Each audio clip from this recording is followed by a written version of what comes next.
नमस्ते दोस्तों। आज हम लोग झारखंड के इतिहास के अंतर्गत मध्यकालीन इतिहास में झारखंड मुगल वंश के बारे में पढ़ेंगे। मुगल वंश के समय झारखंड क्षेत्र में शासन करने वाला प्रमुख राजवंश पलामू में रक्सौल, छोटानागपुर खास, कोकरा में नागवंश, सिंहभूम क्षेत्र में सिंहवंश आदि प्रमुख थे। बी बुरुत्तम की पुस्तक the Nagvanshi and the Cheros के अनुसार चेर वंश के संस्थापक भागवत राय था, जबकि कुछ इतिहासकारों का मानना है कि पूर्व ही महारत चेरों में शेर खां के बीच संघर्ष हो चुका था। महारत चेरों का दमन करने हेतु शेर शाह ने अपने एक सेनापति खवास खां को भेजा था। खवास खां ने दरिया खां के सहयोग से न केवल 1538 ईस्वी में महारत चेरों को पराजित किया, बल्कि श्याम सुंदर नामक एक सफेद हाथी को पकड़कर शेर खां के पास ले गया था। शेर शाह ने हुमायूं को न केवल पराजित किया, बल्कि तेलियागढ़ किला के साथ साथ संपूर्ण राजमहल क्षेत्र पर अधिकार कर लिया था। चेर वंश के संस्थापक भागवत राय ने 1613 ईस्वी से 1630 ईस्वी तक शासन किया था। इसके बाद अनंत राय ने 1630 से 61 ईस्वी तक, मेदिनी राय ने 1662 से 1674 ईस्वी तक शासन किया। मेदिनी राय ने अपने 13 वर्ष के अल्प शासन काल में ही सर्वाधिक ख्याति अर्जित की थी। वह न्यायप्रिय राजा था। मेदिनी राय के बाद प्रताप राय ने 1675 से 1681 ईस्वी तक शासन किया था तथा इसके शासन काल में पलामू में नया किला का निर्माण कार्य प्रारंभ हुआ था। विश्रामपुर पलामू में एक गढ़ है जिसका निर्माण पलामू के राजा जयकिशन राय तथा जयकिशन राय का भाई नरपत राय ने करवाया था। अकबर के शासनकाल में अफगानों ने इस क्षेत्र को अपनी शरणास्थली बना लिया था तथा मुगलों को परेशान किए हुए थे। इन विद्रोहियों में गाजी एवं हाजी बंधु जुनैद तथा बायाजीत प्रमुख थे। मुगल सेना अब्दुल रहीम खाने खाना और जुनैद कर्रानी के बीच 23 मार्च 1576 ईस्वी को टकोराई की लड़ाई हुई थी, जिसमें जुनैद पराजित हुआ। कुछ विद्वानों का मानना है कि अकबर इस क्षेत्र की ओर इसलिए आकर्षित हुआ क्योंकि यहाँ की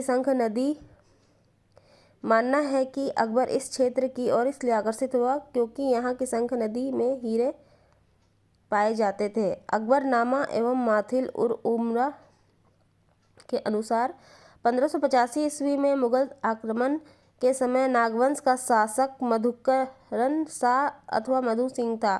छोटानागपुर के नागवंशी राजा मधुकरण शाह ने मुगल अधीनता स्वीकार नहीं की थी। अकबर ने सेनापति शाहबाज खां के नेतृत्व में 1585 ईस्वी में नागवंश पर आक्रमण कर पराजित किया। कोकरा के अधीनस्थ राज्य रामगढ़ पर भी मुगलों ने अधिकार कर लिया था। जब सन 1592 में उड़ीसा के अफगान शासक कुतलुक खां के विरुद्ध मुगल सेना ने आक्रमण किया था, तब मधुकरण शाह ने मुगल सेना की ओर से यूसुफ चक कश्मीरी के नेतृत्व में अफगान के खिलाफ युद्ध लड़ा था। सिंहभूम क्षेत्र में भी मुगल का प्रवेश अकबर के समय ही हुआ था।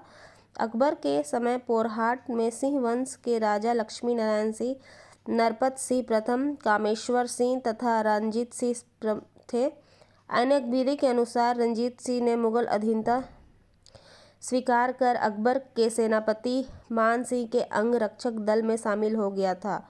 मान सिंह ने 1575 में ही हजारीबाग का रामपुर क्षेत्र और 2 परगना 6 तथा चंपा, जो दक्षिण बिहार में थे, उस पर भी अधिकार कर लिया था। मानभूम क्षेत्र धनबाद पर भी मुगलों की दृष्टि अकबर के समय में ही पड़ी, जब मानसिंह 1540 से 42 ईस्वी में बंगाल के मिदनापुर बंगाल और उड़ीसा अभियान पर था। इस अभियान के लिए मानसिंह ने मानभूम मार्ग का ही चयन किया था। इतिहासकार बीके गोखले के अनुसार इसी अभियान के क्रम में मानसिंह ने परा एवं तेलकुप्पी के मंदिरों का जीर्णोद्धार तथा पंचेत किला का निर्माण करवाया था। पलामू का चेर राज्य इस समय तक अकबर के नियंत्रण से बाहर था। चेरो राज्य पर नियंत्रण स्थापित करने के लिए अकबर ने मान सिंह के नेतृत्व में सेना भेजी थी। पलामू पर आक्रमण के लिए मान सिंह ने रोहतास गढ़ में एक किला का निर्माण करवाया था।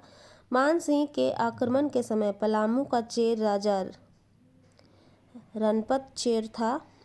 मान सिंह ने जब पटना से पलामू के चेर का आक्रमण किया, उस दौरान रामगढ़ के राजा, जो घटवाल के रूप में घाटों एवं मार्गों की सुरक्षा करते थे, उन्होंने चेरों का साथ दिया था। सन 1605 में अकबर की मृत्यु होने पर चेरों के राजा ने चेरों राज्य को फिर से स्वतंत्र करा लिया। संथाल परगना राजमहल क्षेत्र में अकबर ने खाने जहां तथा तोडरमल के नेतृत्व में तेलियागढ़ पर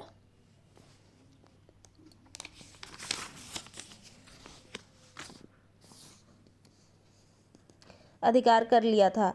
बंगाल विजय के बाद मान सिंह ने 1592 में राजमहल को बंगाल की राजधानी के रूप में स्थापित किया था तथा नए नगर का नाम अकबर नगर रखा था।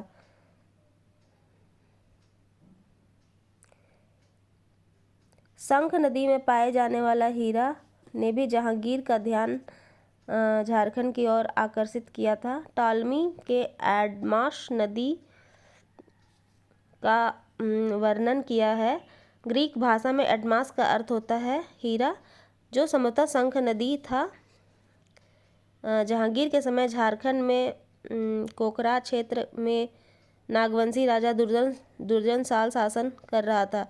इसने अकबर की मृत्यु के बाद मुगलों की अधीनता को मानने से इनकार कर दिया था तथा माल गुजारी भी देना बंद कर दिया था।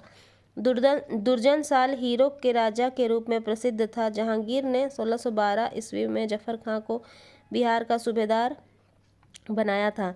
जहांगीर ने छोटानागपुर को अपने अधीन करने के उद्देश्य से जफर खां को इस क्षेत्र पर आक्रमण करने तथा हीरा खानों पर अधिकार करने का आदेश दिया। 1615 में जहांगीर ने बिहार के सूबेदार के पद पर इब्राहिम खां को नियुक्त किया और उसे छोटानागपुर पर आक्रमण करने तथा हीरा के खान पर अधिकार करने का आदेश दिया। मुगल सेना आक्रमण कर युद्ध में दुर्जन साल को बुरी तरह पराजित कर किया। दुर्जन साल को बंदी बनाकर दिल्ली लाया गया, जहांगीर ने उसे ग्वालियर के किले में 12 वर्षों तक कैद रखा। 1615 में इब्राहिम खां को कोकरा क्षेत्र विजय के कारण जहांगीर ने 4000 की मनसबदारी तथा फाथ जंग की उपाधि प्रदान की थी। शंख नदी में पाए जाने वाले हीरों का विवरण स्वयं जहांगीर ने अपने आत्मकथा तुझके जहांगीर में किया है। शंख नदी से प्राप्त हीरे में से एक हीरा बैंगनी रंग का था, जिसकी शुद्धता को पहचानने के लिए दुर्जन साल को आमंत्रित किया गया था। दुर्जन साल ही हीरा पहचानने की क्षमता से प्रभावित होकर जहांगीर ने उसे कैद मुक्त कर उसका राज्य वापस कर दिया तथा दुर्जन शाह को शाह की उपाधि दी। दुर्जन शाह ने भी 6000 रुपया वार्षिक कर देना स्वीकार किया, जिसके लिए जहांगीर ने दुर्जन साल को पट्टा दिया। आज के लिए इतना ही। अगले क्लास में इसके आगे का पढ़ेंगे।